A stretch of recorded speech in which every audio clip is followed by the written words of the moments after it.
whoever scores more points is going to win between Concordia and Dwenger, which is my great analysis. But you're talking about games where, obviously, you know, they're battling for Zollner Stadium. There's going to be a little extra juice because technically it's like a home game for both. Yeah. But Blake Pichelny played pretty well at quarterback last week against Bishop Luers, so he's getting his second start. Daniel Sparks, I think quietly, had a really good game for Concordia. Threw for what, 316 yards? 316 yards, ran for a pretty slick touchdown while I was there watching that game. Obviously, we know Concordia can score, so what do you see in this game as the key factors?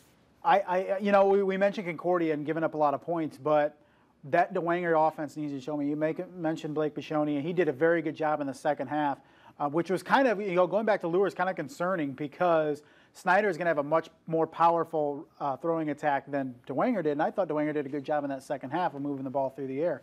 But going back to Dwenger, you know, can they sustain 3, 4, 5 drives a game, you know, for the entire field? I mean, they had hardly any running game on Friday, very one-dimensional. That's very rare for them. Yeah, I mean, it was the same struggles we've seen last year, and they got a big line, and that's one of the questions, okay? I mean, is this Dwenger offense going to break out against a team like Concordia because maybe that Luers defense is really stout up front? Or is this going to be a season-long issue like it was most of last year with Dwenger? So I just worry to pick Dwenger in this game, although they've won 11 straight in the series, because I'm not sure if they can match Concordia score for score. Yeah, Concordia looked tough to me. They looked like the team that we were talking about the preseason. Yeah, they're a 3A school playing in the SEC. That's going to be tough ultimately. But every Friday night, it's not a team you overlook. They're pretty talented. No, yeah, it's one of those sneaky good teams that, you know, even when you're making your schedule out, you know, we all do it and say, well, we're looking at who's Dwenger's playing and Luers playing and Homestead and Carroll and Snyder. And it's just that one of those teams that we're kind of, you know, But then they'll surprise a team or two.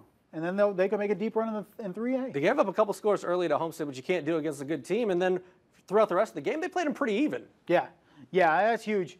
You know, I want to see Sparks again this week. I think he can really be a breakout player in the SAC this year, especially if he's slinging it for 315 a week. I mean, it's pretty Glenn Marini-esque. Yeah, it reminds me a lot of us. And you know, if we were doing an inside the zone lacrosse version, we would be talking about Daniel Sparks. Would your highlight reel go the entire 25 minutes in the back, or would it just be a 10-second? It would just be Daniel Sparks scoring continuously if we were doing lacrosse, and his brother.